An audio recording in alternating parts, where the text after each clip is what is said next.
ओम शांति। आज के तारीख हलो 23 मे 2024। प्रातः मुरली ओम शांति बाप दादा मधुबन। आजकेर मुरलीते बाबा बोलेছেন मिष्टि बाच्चारा तोमरा कखनो विघ्न स्वरूप होबे ना। অন্তরে কোনো খামতি থাকলে তা বের করে দাও। এই সময়টি হলো প্রকৃত হীরা হওয়ার সময়। প্রশ্ন, কোন বিষয়ে ডিফেক্ট এলে আত্মার ভ্যালু কম হতে থাকে? উত্তর, প্রথম ডিফেক্ট হলো অপবিত্রতার। আত্মা যখন পবিত্র থাকে তখন তার ভ্যালু বেশি থাকে। আত্মা হলো অমূল্য রতন, নমনযোগ্য। অপবিত্রতার একটুখানি ডিফেক্টও ভ্যালু কম করে দেয়। এখন তোমাদের বাবার মতন এভার পিওর হীরা হতে হবে। বাবা এসেছেন তোমাদের নিজের মতন পবিত্র করতে। পবিত্র বাচ্চাদেরই একমাত্র বাবা স্মরণে আসবে। বাবার সঙ্গে অখণ্ড ভালোবাসা থাকবে, কাউকে কখনো দুঃখ দেবে না। তারা খুব মিষ্টি হবে। ওম শান্তি। ডবল ওম শান্তিও বলা যায়। বাচ্চারাও জানে এবং বাপদাদাও জানেন। ওম শান্তির অর্থ হলো আমি আত্মা হলাম শান্ত স্বরূপ এবং সঠিকভাবে শান্তির সাগর, সুখের সাগর, পবিত্রতার সাগর, পিতার সন্তান। সর্বপ্রথম হলো পবিত্রতার সাগর। পবিত্র হতেই মানুষের কষ্ট হয় এবং পবিত্র হওয়ার অনেক গ্রেড রয়েছে। প্রতিটি বাচ্চা বুঝতে পারে, এভাবে গ্রেড বাড়তে থাকে। এখন আমরা সম্পূর্ণ হয়নি। কোথাও কোথাও কারো মধ্যে কিছু ডিফেক্ট আছে। কারো বেশি, কারো কম ডিফেক্ট থাকে। বিভিন্ন রকমের হীরা থাকে, তাকে আবার ম্যাগনিফাই গ্লাস দিয়ে দেখা হয়। অতএব যেমন বাবার আত্মাকে বুঝে নেওয়া হয়, তেমনই আত্মারূপী বাচ্চাদেরও বুঝতে হয় এরা রত্ন কিনা। রত্নরাজি হলো নমনযোগ্য। মুক্ত, পুখরাজ, মানিক ইত্যাদি সবই নমনযোগ্য। তাই সব রকম ভ্যারাইটি রাখা হয়। নম্বর অনুযায়ী, পুরুষার্থ অনুসারে তো আছেই, তাই না? তারা বুঝতে পারে অসীম জগতের বাবা হলেন অবিনাশী জ্ঞানরত্নের জহুরি। তিনি একমাত্র একজন, তাকে অবশ্যই মণিকার জহুরি বলা হবে। জ্ঞানরত্ন প্রদান করেন যে, তারপরে রথ ব্রহ্মা বাবা হলেন জহুরি। তিনিও রত্নের মূল্য জানেন। হিরে জহরত দেখতে হলে খুব ভালো করে ম্যাগনিফাইং গ্লাস দিয়ে দেখতে হয়, তাতে কতটা ডিফেক্ট আছে, এটা কোন রত্ন, কতখানি সার্ভিসেবল। ইচ্ছে হয় রত্ন দেখার। ভালো রত্ন হলে যত্ন সহকারে দেখা হয়। এই রত্নটি খুব ভালো, এই রত্নটি সোনার বাক্সে রাখা উচিত। পোখরাজ ইত্যাদি সোনার কোটাতে রাখা হয়, তাই না? এখানেও এমন যেন অসীম জগতে রত্ন তৈরি হয়। প্রত্যেককে নিজের মনকে জানো যে আমরা কোন ধরনের রত্ন। আমাদের মধ্যে কোনো ডিফেক্ট নেই তো। যেমন হিরে জহরত ভালো করে পরীক্ষা করে দেখা হয়, তেমনি প্রত্যেককে পরীক্ষা করে দেখতে হয়। তোমরা তো হলে চৈতন্য রত্ন। অতএব প্রত্যেককে নিজেকে দেখতে হবে আমরা কতখানি সবুজ পরি, নীল পরি হয়েছি। যেমন ফুলের মধ্যে কেউ সর্বদা গোলাপ, কেউ গোলাপ, কেউ অন্য কিছু হয়। তোমাদের মধ্যেও নম্বর অনুযায়ী আছে। প্রত্যেককে নিজেকে ভালোভাবেই জানো। নিজেকে সারাদিন দেখো যে কি করলাম, বাবাকে কতখানি স্মরণ করলাম। এই কথাও বাবা বলে দিয়েছেন যে গৃহস্থে থেকে বাবাকে স্মরণ করতে হবে। বাবা নারদকেও বলেন, নিজের চেহারা দেখো, এ হলো একটি দৃষ্টান্ত। বাচ্চারা, তোমাদের প্রত্যেককে নিজেদেরকে ভালোভাবে দেখতে হবে, পরখ করতে হবে যে বাবার দ্বারা আমরা এমন হিরে তুল্য হই, তার সঙ্গে আমাদের কতটুকু ভালোবাসা আছে। অন্য কোনো দিকে বৃত্তি যায় না তো। আমার কতখানি দৈবী স্বভাব হয়েছে। স্বভাবই আসলে মানুষকে বিভ্রান্ত করে। প্রত্যেকের তৃতীয় নেত্র প্রাপ্ত হয়েছে। সেই নেত্র দিয়ে নিজেই চেকিং করতে হবে আমি কতখানি বাবার স্মরণে থাকি। আমার স্মরণ বাবার কাছে কতখানি পৌঁছায়, তার স্মরণে শিহরণ অনুভব হওয়া উচিত। কিন্তু বাবা নিজে বলেন, মায়ার এমন বিঘ্ন আসে যে খুশির অনুভূতি হতে দেয় না। বাচ্চারা জানে এখন আমরা সবাই হলাম পুরুষার্থী, রেজাল্ট তো পড়ে বেরোবে, নিজের চেকিং করতে হবে, ফ্ল ইত্যাদি তোমরা এখন বের করতে পারো। একেবারে পিওর ডায়মন্ড হতে হবে, যদি একটুও ডিফেক্ট থাকে তো বুঝবে আমাদের ভ্যালু কম হবে, তোমরা হলে রত্ন, তাই না? বাবা বোঝান বাচ্চারা এবার পিওর হীরা হওয়া উচিত। পুরুষার্থ করানোর জন্য বাবা বিভিন্নভাবে বোঝাতে থাকেন। আজ যোগ চলাকালীন বাপদাদা অ্যাসেম্বলি অর্থাৎ তক্তাপোষ ছেড়ে উঠে সবার মাঝখানে পরিক্রমা করে এক একটি বাচ্চার সঙ্গে দৃষ্টি মিলন করছিলেন। বাবা আজ কেন উঠলেন? দেখার জন্য যে কোন কোন বাচ্চা সার্ভিসেবল। কারণ কেউ এখানে কেউ সেখানে বসে থাকে, তাই বাবা উঠে গিয়ে একজনকে দেখলেন কার কি গুণ আছে, এনার কতখানি ভালোবাসা আছে। সব বাচ্চারা সামনে বসে আছে, তো সবাই খুব প্রিয় অনুভূত হয়। কিন্তু এই কথা তো অবশ্যই যে নম্বর অনুযায়ী পুরুষার্থ অনুসারে প্রিয় অনুভূত হবে। বাবা তো জানেন কার কি ডিফেক্ট আছে, কারণ যে দেহে বাবা প্রবেশ করেছেন তিনিও নিজে চেকিং করেন। এইখানে দুজনেই বাপদাদা একত্রে রয়েছেন, তাই না? অতএব যে যতখানি অন্যদের সুখ প্রদান করে কাউকে দুঃখ দেয় না, তারা আড়ালে থাকতে পারবে না। গোলাপ মুক্ত কখনো লুকিয়ে থাকতে পারে না। বাবা সব কিছু বাচ্চাদের বুঝিয়ে দেন, তারপরে বাচ্চাদের বলেন মামে কম স্মরণ করো, তাহলে তোমাদের খাত বা বিকার বেরিয়ে যাবে। স্মরণ করার সময় সারাদিন কি করলে সেসব দেখতে হবে। আমার মধ্যে কি অবগুণ আছে যে বাবার হৃদয়ে স্থান অর্জনের যোগ্য? যে হৃদয়ে সে রাজ সিংহাসনে। তাই বাবা উঠে কাছে গিয়ে বাচ্চাদের দেখেন আমাদের রাজ সিংহাসনবাসী কারা কারা হতে চলেছে। যখন সময় কাছে আসে তখন বাচ্চারা চট করে বুঝে যায় আমরা পাস করব কিনা। ফেল হওয়ার হলে প্রথম থেকেই বাচ্চারা বুঝে যায় যে আমাদের নম্বর কম হবে। তোমরাও বুঝতে পারো আমরা কত নম্বর পাবো। আমরা স্টুডেন্ট কার স্টুডেন্ট? ভগবানের। আমরা জানি ভগবান বা শিব বাবা এই ব্রহ্মা বাবার দ্বারা পড়ান, তো কত খুশির অনুভব হওয়া উচিত। বাবা আমাদের কত ভালোবাসেন, কত মিষ্টি, কোনো কষ্ট দেন না, শুধু বলেন এই সৃষ্টি চক্রকে স্মরণ করো, বেশি পড়াশোনা নেই, এইম অবজেক্ট সামনে আছে, আমাদের এমন হওয়া উচিত। দেবী গুণের এম অবজেক্ট রয়েছে, তোমরা দেবী গুণ ধারণ করে দেবতার সম পবিত্র হও, তবেই মালায় গাথা হও।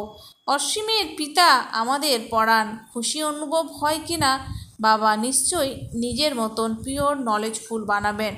এর মধ্যে পবিত্রতা, সুখ, শান্তি সবই এসে যায়। এখনও কেউ পরিপূর্ণ হয়নি, শেষে পূর্ণ হবে। তার জন্যে পুরুষার্থ করতে হবে। বাবাকে তো সবাই ভালোবাসে, বাবা বললে মনটাই আনন্দে ভরে যায়। বাবার কাছে বিশাল অবিনাশী অধিকার অর্থাৎ স্বর্গের অধিকার প্রাপ্ত হয়। বাবা ছাড়া অন্য কোনো দিকে মন যেন না যায়, বাবার স্মরণ যেন সব সময় থাকে। বাবা বাবা বাবা খুব ভালোবেসে বাবাকে স্মরণ করতে হয়। রাজার সন্তানের রাজত্বের নেশা তো থাকবে, তাই না? এখন তো রাজাদের মান নেই। যখন ব্রিটিশ গভর্নমেন্ট ছিল তখন তাদের মান ছিল, সবাই তাদের সেলাম করতো ভাইসরয় বাদে, বাকিরা সবাই রাজাকে প্রণাম জানাতো। এখন তাদের কি দুর্গতি হয়েছে এই কথাও তোমরা জানো, যে তারা কেউ এসে রাজ্য পথ নেবে। বাবা বুঝিয়েছেন আমি হলাম দিনের নাথ। গরিব খুব শীঘ্র বাবাকে চিনতে পারে, তারা ভাবে এই সব কিছুই তার শ্রীমত অনুযায়ী আমরা সব কিছু করব। তাদের তো নিজস্ব ধন সম্পদের নেশা থাকে, তাই তারা এইসব করতে পারে না। সেজন্য বাবা বলেন আমি হলাম দিনের নাথ। কিন্তু হ্যাঁ, ধনী মানুষদের আগমন হলে গরিবদের আসা সহজ হয়। তারা দেখবে এত বড় বড় মানুষ এখানে যায়, সেই দেখে তারাও আসবে, কিন্তু গরিবরা খুব ভয় পায়। একদিন তারাও তোমাদের কাছে আসবে, সেই দিনটিও আসবে, তখন তাদের তোমরা যখন বোঝাবে তারা খুব খুশি হবে, একদম স্থির হয়ে যাবে। তাদের জন্য তোমরা বিশেষ সময়ও রাখবে। বাচ্চাদের ইচ্ছে তো হয় আমাদের তো সবার উদ্ধার করতে হবে। তারা পড়াশোনা করে বড় বড় অফিসার হয়ে যায়, তাই না? তোমাদের হলো ঈশ্বরীয় মিশন, সবার উদ্ধার করতে হবে। তোমাদের গায়নও আছে, সবরির মিষ্টি ফল খেয়েছে। বিবেকও বলে দান সর্বদা গরিবদের করা উচিত। ধনীদের নয়। তোমাদের ভবিষ্যতে এইসব করতে হবে। এর জন্য যোগের বল বা শক্তি চাই, যাতে তারা আকৃষ্ট হয়ে আসে। যোগ বল কম হয় দেহ অভিমানের জন্যে। প্রত্যেককে নিজেকে জিজ্ঞাসা করো, আমরা বাবার স্মরণ কত আমাদের বাবার স্মরণ কতক্ষণ থাকে? অন্য কোথাও মন যায় না তো? এমন অবস্থা চাই যে কাউকে দেখে যেন মন চঞ্চল না হয়। বাবার আদেশ হলো, দেহ অভিমানী হইও না, সবাইকে নিজের ভাই ভাবো। আত্মা জানে আমরা হলাম ভাই ভাই। দেহের সকল ধর্ম ত্যাগ করতে হবে। শেষে যদি কিছু স্মরণে আসে তাহলে দণ্ড ভোগ করতে হবে। নিজের এমন মজবুত অবস্থা তৈরি করতে হবে এবং সার্ভিসও করতে হবে। অন্তরে বুঝতে হবে এমন অবস্থা হলে তবে এই পদমর্যাদা প্রাপ্ত হতে পারে। বাবা তো ভালোভাবে রীতি বোঝান, অনেক সার্ভিস এখনও বাকি আছে। তোমাদের শক্তি থাকলে তারা আকৃষ্ট হবে। অনেক জন্মের দাগ বা কাঠ লেগে রয়েছে। এই রূপ খেয়াল তোমাদের অর্থাৎ ব্রাহ্মণদের থাকা উচিত। সকল আত্মাদের পবিত্র করতে হবে। মানুষরা তো জানে না, এই সব তোমরাই জানো, তাও নম্বর অনুযায়ী পুরুষার্থ অনুসারে। বাবা সব কথা বোঝাতে থাকেন, নিজেকে পরখ করতে হবে। যেমন বাবা অসীমে দাঁড়িয়ে আছেন, বাচ্চাদেরও অসীমের চিন্তন করতে হবে। বাবার কত স্নেহ আছে আত্মাদের জন্য। এতদিন স্নেহ ছিল না, কারণ ডিফেক্টেড ছিলে। পতিত আত্মাদের কি আর ভালোবাসবেন? এখন তো বাবা সবাইকে পতিত থেকে পবিত্র করতে এসেছেন, সুতরাং লাভলি অবশ্যই হতে হবে। বাবাই হলেন লাভলি, বাচ্চাদের খুব আকৃষ্ট করেন। দিন প্রতিদিন যত পবিত্র হবে ততই তোমরা আকৃষ্ট হবে। বাবার প্রতি আকৃষ্ট হবে, এমন টান অনুভব হবে যে তোমরা থেমে থাকবে না।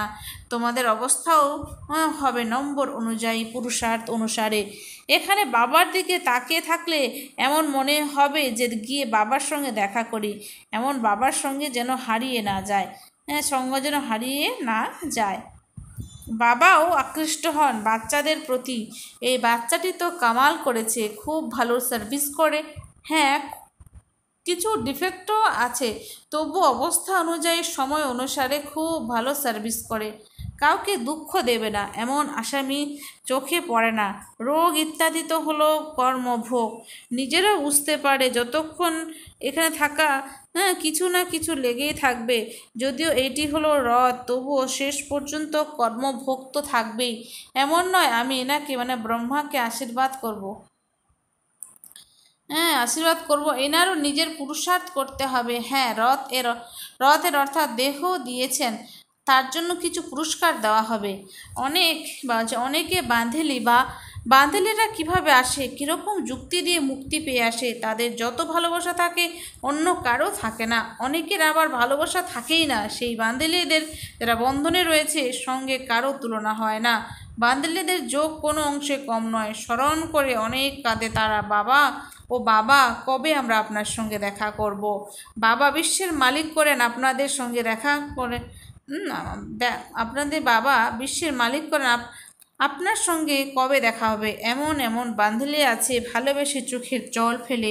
তাদের দুঃখ করা চোখের জল নয়, সে অশ্রু জল ভালোবাসার মুক্ত হয়ে যায়।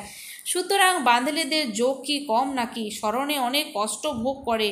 ও বাবা, আমরা আপনার সঙ্গে কবে দেখা করব? সর্ব দুঃখ হরণ করেন বাবা। বাবা বলেন, যতক্ষণ তোমরা স্মরণে থাকবে সার্ভিসও করবে। কেউ যদি বন্ধনে থাকে নিজের সার্ভিস করতে পারবে না, কিছু তারা স্মরণের শক্তি প্রাপ্ত করে। স্মরণের সব কিছু সময় তো আছে, কষ্ট পায় তারা। বাবা কবে সময় হবে আমরা আপনার সঙ্গে দেখা করব?